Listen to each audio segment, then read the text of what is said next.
Hello, everybody. My name's Anthony, and just talking to you today about my second podcast, week 2, my life struggle with depression. And so, thank you for showing interest if you are listening, and I hope that you're getting something out of it.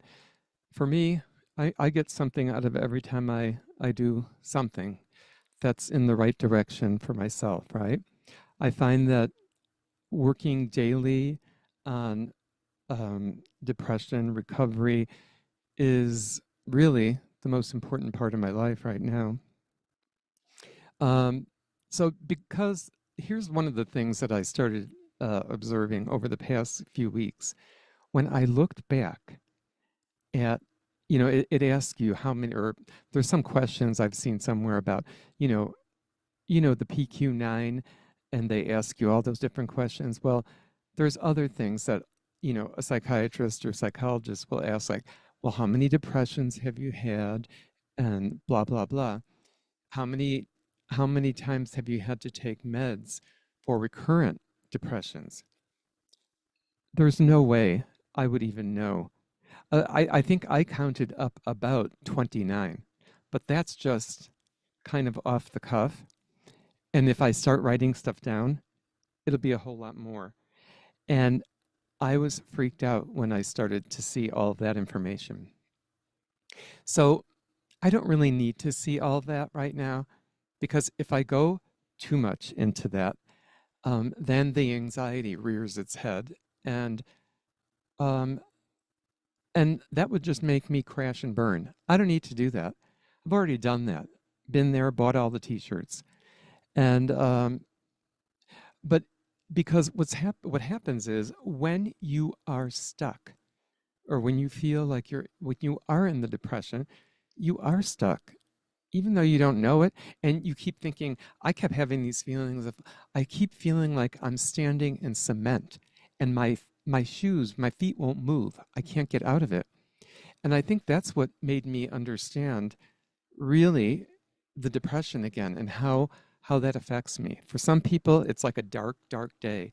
For some people, it's like the clouds. You can't see anything in front of you. So I started looking at notebooks, because I am one of these people that writes a lot. And over the years, I have been writing since I've been, I don't know, 18 or younger.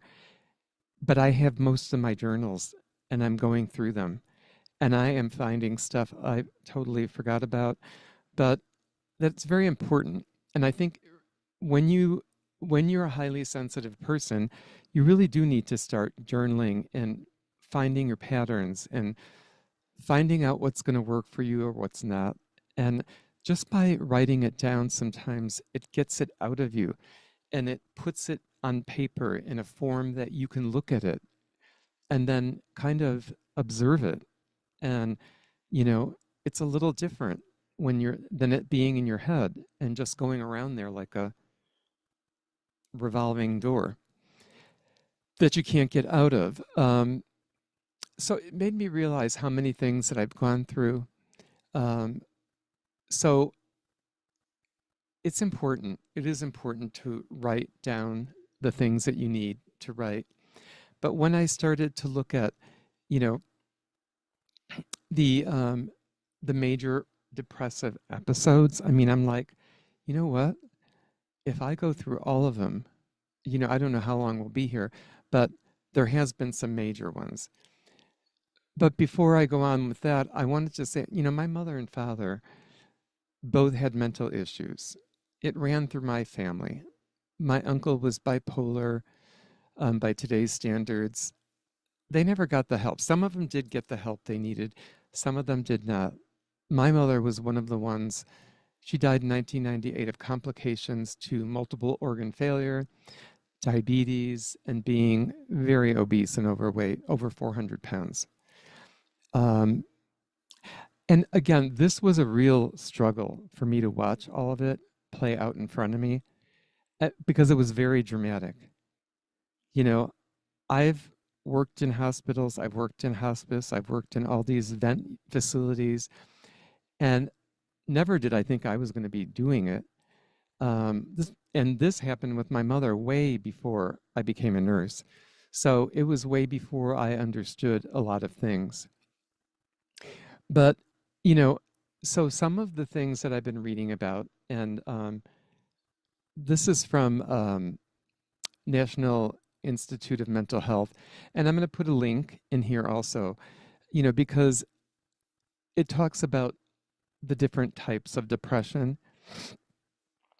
One is called a major depressive disorder, which I think I basically have, um, or persistent depressive disorder or dysthymia, perinatal depression, seasonal affective disorder, depression with symptoms of psychosis. So some people have it so bad that they actually see things, hear things. And so I have been fortunate that I haven't had to go through that at this point and hope I never do. But for the people that do, it's very difficult to go through this. And so the interesting thing about depression is that you can turn it around, but it does take time and it does take work. It's not easy. And so, but one of the things I was reading is essentially that they teach kids to challenge their thinking and learn optimism by teaching it very early. This Siegelman, psychiatrist, he talks about pervasiveness. Look at how much of your life a concern impacts and how big. Look at how much of your life a concern impacts or how big. The permanence, how looks at how long an issue is going to be of concern.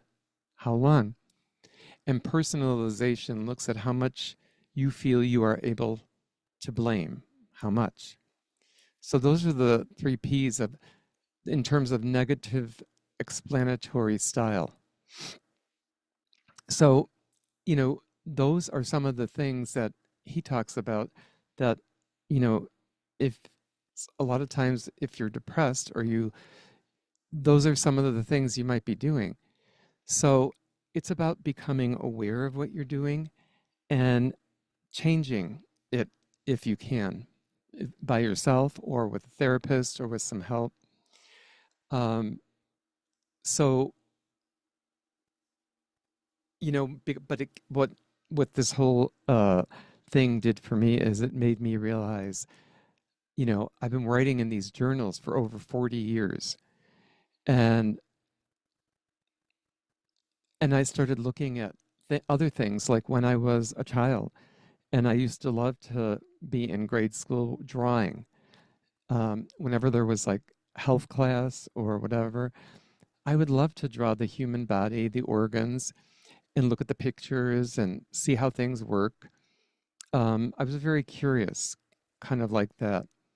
I was a bit more focused.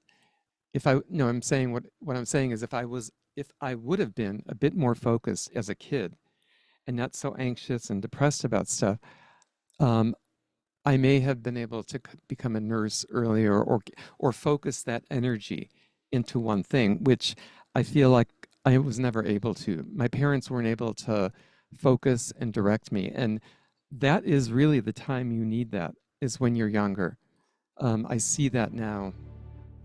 Um, and you know, so then I started to look at the medications because I also started to log the medication. And this was very interesting for me and I wasn't even nowhere near a nurse yet, not doing nursing. Um, this was back in 1998 and before, when I started to take some medications, and I took Paxil, and how that made me nauseous and upset, and Zoloft. I mean, I've been through all of them, but I'm just going to give you a few different ones that I've taken. 2001, 2002, Zoloft made me suicidal and made me more depressed. And it was like I don't need this shit in order for me to get depressed. I could do that all by myself. This just makes me feel worse. Um, then I started having IBS issues, and I'm taking belladonna, and I mean, and that was helping me sleep. I've taken Prozac, Celexa, Seroquel, I mean, it's like it goes on the list. And until I finally have gotten to something that actually works for me.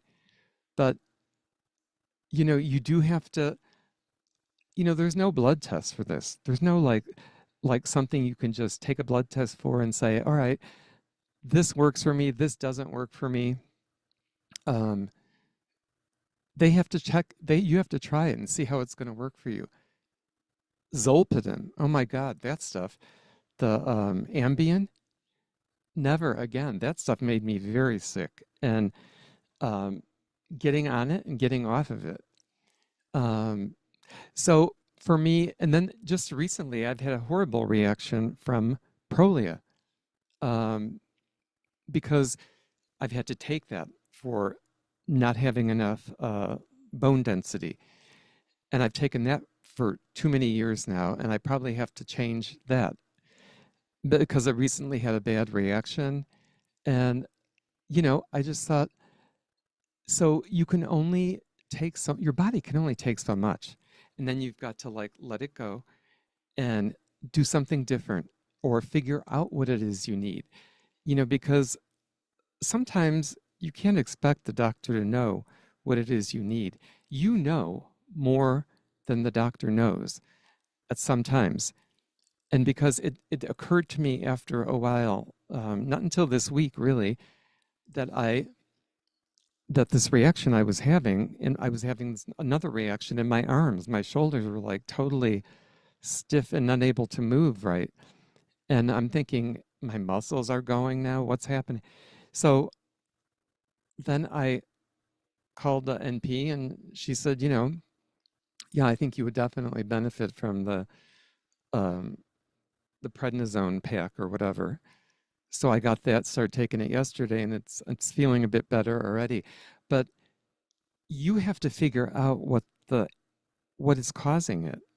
You can go to 5 doctors and they won't be able to figure it out. You have to know for yourself what's happening. What have I taken? What's different for me now than it was last week or something? Um, or what did I do different in the last few weeks to see? Um, but so really, it was interesting because then I started to say, well, it's very interesting that I did become a nurse because I already knew about 40 different medications before I ever even became a nurse, as far as antidepressants, psych drugs, and all the other stuff. Um, but for the past, since the beginning of 2024, I have gotten my second 36 sessions of TMS, which have been very good. Um, and this was on the NeuroStar machine, which is the FDA approved machine. And so, I had my first set of treatments um, from October uh, from October 22 to November 22. So that's when I finished that. But so that was a little over a year that that worked, and I started getting depressed again. But one of the things that did happen is, with the help of the doctor, they told me I could lower some of the medication, and so I did. But with that, and even though I did it in a tapered way, it still didn't matter. So I had to raise up my medication again. But anyway, the point is, did I want to go through the TMS again? Not really. Did I want to have to deal with that? Not really. But what I've learned is that, what I've come to learn over the past few months again is that it isn't just something that you get. It's something that you have, that you're born with, and that I'll die with, probably, most likely. And So I was born with it, I'll live with it, and I'll die with it. But what they don't explain to you, I've had no doctor, no therapist ever tell me that this will get better and it'll go away. Never. And what I realize over the years and over what all of the things that I've had with depression, anxiety, is that it does not get better. You have periods where you might not have issues, but then you'll have other periods where you do have issues. And so at some point or another, I've been to so many different therapists that, like, so what I realize is there's no one therapist that is going to fix me, fix you, or anybody. So we go as we need it, right? You go, it's kind of like as you need stuff, you do it. But with medication, you need to be on something long term. And I always thought of it like, well, I don't really need to be on it if I'm not depressed. But that's not how this stuff works. It works like you need a consistent level of serotonin and the levels in your brain in order to work properly. Okay, I get that.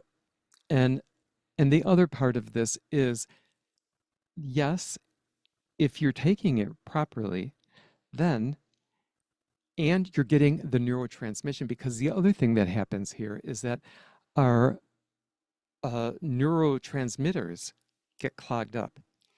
And I think that's part of what what causes the depression. Because what I learned with the transcranial magnetic stimulation is that by getting that, it stimulates the prefrontal cortex. And because it's done on the left side of your head, which does really the right side, right? So, and they brain map you and do all this stuff with your hands and all that to make sure they're hitting the right areas. And so, and the other reason I'm doing this is because that many people out there don't know about this. Because I was even talking to a therapist from Chicago and they said, no, we don't do that here. We don't even know about that. Well, guess what? It's time to wake up, people, because this is a therapy that actually works for people. And I've been reading about it and doing it for a long time, and also understanding that it's a very valuable treatment for people that have chronic depression. And most insurances pay for it. And for Medicare actually covers this. So if you have depression, and so, and what the reason that Medicare is covering it is because they want people, senior citizens, to get their treatments before 70, if possible, this kind of a treatment, because it may prevent dementia, some Alzheimer dementia issues. So those are some of the reasons why I think it's really important, and it's important to talk about it. And that's why I'm doing it. So I hope that somebody gets some information out of that that helps somebody, because I know there's a lot of older people out there that have depression and maybe they don't want to admit it. Just like my mother, my father, nobody wants to deal with their crap until it's too late, really. And, like I've seen the pain of my family, I've seen the pain of other people, and I've seen my own pain, and I'm sick of it. I just, like you just get sick of it. And I've been doing this my whole life, and yet I became a nurse. I understood pathology and disease. I never really hooked it up that mental illness is part of it is a disease. It's a disease of the brain. It's a disease of the mind. And guess what? It's an organ in your body. And so without it, you can't even function. So it's very important to understand it and to know that this is the computer up here. Without it, nothing else works. Um, you can't feel good, and you can't feel bad. You don't know if you're burning or if you're cold or hot, if you don't have nerves. So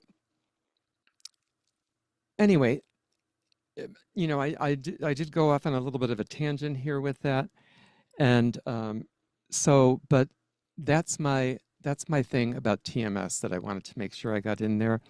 And you don't have to take my word for it. Go online, read about it. Um, I actually have talked with a psychiatrist from New York who told me I can use some of this stuff, which I will probably be integrating. Um, but NIH, the National Institute of Mental Health, um, is also a great place to look for things online.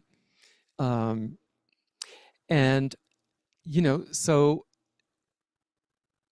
so I think I'll just switch gears here and go back to what I wanted to start talking about was um, how I ended up moving into different paths of healing. This wasn't around. TMS wasn't around for me like 20 years ago, or when I was really going through all of my stuff. It wasn't around until just recently. This came out, and it's actually gotten more FDA approving on board and watching. And I will end it there. Thanks for sharing with me, and have a great day. Namaste. Namaste, beautiful people.